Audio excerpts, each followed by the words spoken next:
Hello दोस्तों, आज के इस छोटे से लेक्चर में हम द टाइगर किंग चैप्टर की कंप्लीट समरी डिस्कस करेंगे। इस चैप्टर का ही नाम है द टाइगर किंग और इसके जो ऑथर हैं वो हैं कल्कि। यह चैप्टर कंप्लीटली एक व्यक्ति के ऊपर है जो राजा हैं जिनको टाइगर किंग के नाम से जाना गया है, लेकिन एक्चुअल में यह नाम इनका नहीं है। इनका नाम सर जिलानी जंग बहादुर सता व्याघ्र समहरी MAD ACTC इत्यादि इनके नाम है ढेर सारे, लेकिन मोस्टली इनको पुकारा जाता है द टाइगर किंग के नाम से, यानी कि टाइगर किंग के नाम से इनको पुकारा जाता है। जब राजकुमार यानी कि सर जिलानी जंग बहादुर का जन्म होता है, जन्म के 10 दिन बाद बहुत सारे ज्योतिषियों की मीटिंग रखी जाती है और उनमें से एक चीफ एस्ट्रोलॉजर भविष्यवाणी करता है और कहता है कि इस बच्चे की मृत्यु होगी। तो अचानक से बड़े स्पष्ट शब्दों में और तेज आवाज में यह बच्चा जवाब देता है कि जिसने जन्म लिया उसको एक दिन मरना ही होगा। सभी ज्योतिषी इधर उधर देखने लगे कि कौन बोल रहा है भाई। अचानक से बालक बोलता है कि यह मैं ही बोल रहा हूँ। तो सभी प्रजा के लोग और राजा के परिवार के बोलने लगे किससे होगी, कैसे होगी महाराज, ज्यादा सस्पेंस पैदा मत करो, बताइए महाराज। तो ज्योतिषी कहता है कि इस बालक का जन्म बुल वाले नक्षत्र में हुआ है, इसीलिए इस बालक की मृत्यु टाइगर से होगी, क्योंकि टाइगर और बुल एक दूसरे के बहुत ज्यादा बड़े दुश्मन होते हैं।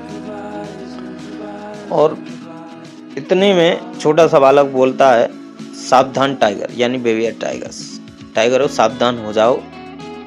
और इसके बाद इस छोटे से बच्चे का पालन पोषण बढ़िया तरीके से इंग्लिश नैनी द्वारा किया जाता है। इंग्लिश गाँव का दूध पिलाया जाता है, इंग्लिश मूवी दिखाई जाती है, इंग्लिश माध्यम से शिक्षा प्रदान की जाती है। सब कुछ बढ़िया चल रहा था। और जैसे जैसे उम्र बीतती गई, यानी कि महाराज 20 वर्ष के हुए, तो इनका राज तिलक कर दिया जाता है और इसको राजा बना दिया जाता है। लेकिन प्रजा भूली नहीं थी। प्रजा को याद था कि इसकी मृत्यु किससे की जाएगी, एक टाइगर से होगी। तो प्रजा में ऐसी बातें होने लगी और महाराज के कानों तक पहुंच गई। महाराज ने तुरंत निर्णय लिया कि अब मुझे टाइगर का शिकार करना चाहिए। महाराज जंगल जाते हैं अपने दीवान के साथ और एक टाइगर को मार देते हैं। दीवान से बोलते हैं, दीवान ये टाइगर ले जाओ और उस चीफ एस्ट्रोलॉजर के सामने फेंक दो और उससे कहो ये पड़ा है तुम्हारा टाइगर, इसने कुछ नहीं बिगाड़ पाया महाराज का। दीवान ले जाता है टाइगर को और चीफ एस्ट्रोलॉजर के सामने डाल देता है। चीफ एस्ट्रोलॉजर जवाब देता है कि ये सिर्फ एक टाइगर मारा है, 100वां टाइगर महाराज को खत्म कर देगा। इतने में महाराज बोलते हैं कि अगर मैंने 100वां टाइगर भी मार दिया तो। चीफ एस्ट्रोलॉजर जवाब देता है, अगर महाराज आपने 100वां टाइगर मार दिया तो मैं अपनी चोटी कटा लूंगा और बाल मुड़वा लूंगा, अपनी सारी ज्योतिषी की किताबों को जलाकर राख कर दूंगा और मैं एक इंश्योरेंस एजेंट बन जाऊंगा। महाराज ने कहा तो ये सारी चीज करने के लिए बिल्कुल तैयार रहना। और महाराज ने पूरी राज्य में अनाउंस करवा दिया कि आज से टाइगर का कोई शिकार नहीं करेगा। और महाराज ने अपना शिकार करना आरंभ कर दिया। जैसे जैसे समय बीतता गया महाराज शिकार करते गए और बहुत सारे टाइगरों को मार दिया। अब इसके बाद एक ब्रिटिश ऑफिसर, हाई रैंक वाला ब्रिटिश ऑफिसर आता है और उसका सेक्रेटरी आकर महाराज से कहता है कि हमारे ऑफिसर यानी कि सर, हमारे आपके साम्राज्य में एक टाइगर का शिकार करना चाहते हैं। लेकिन सर जिलानी जंग बहादुर यानी महाराज जवाब देते हैं कि टाइगर का शिकार नहीं कर सकते तुम्हारे सर। वो चाहे तो किसी का भी शिकार कर सकते हैं, वो कहें तो चींटी का शिकार कर लें, मच्छर का शिकार कर लें, हर एक शिकार की व्यवस्था करवा दूंगा, लेकिन टाइगर का शिकार नहीं कर सकते तुम्हारे सर। सेक्रेटरी जाता है और अपने ब्रिटिश ऑफिसर से कहता है कि ऐसी ऐसी बात है।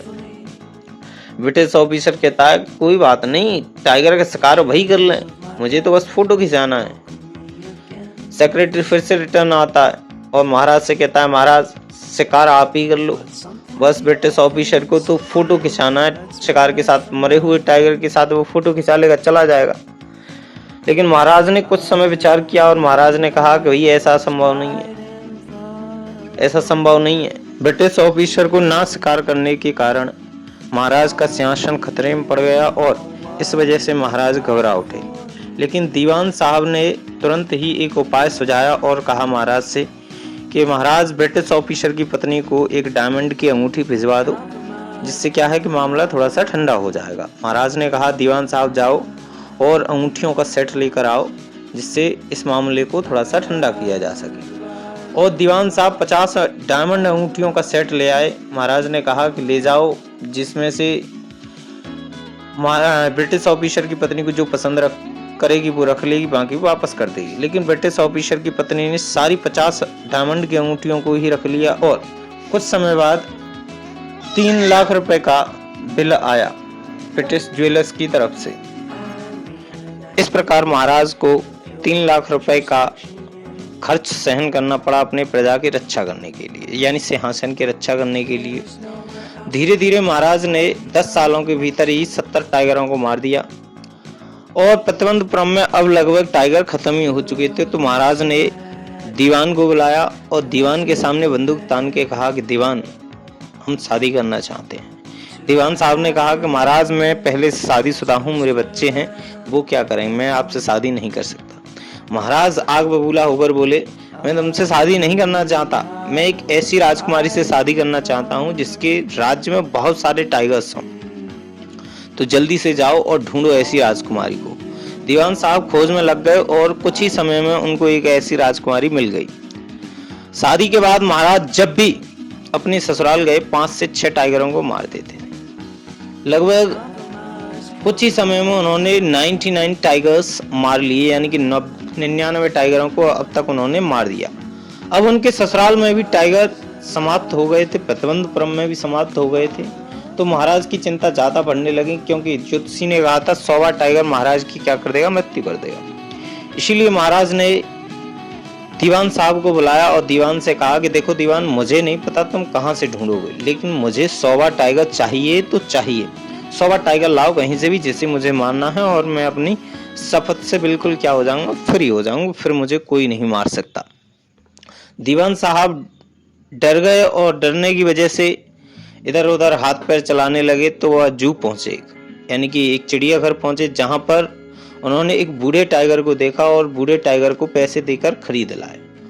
और दीवान साहब की पत्नी दोनों जंगल आकर उस टाइगर को जंगल में बड़ी मुसीबत के साथ छोड़ देते हैं, अपनी गाड़ी से उतार देते हैं और महाराज को खबर कर देते हैं कि महाराज आओ, आपका टाइगर यानी शिकार मिल गया, अंतिम शिकार मिल गया।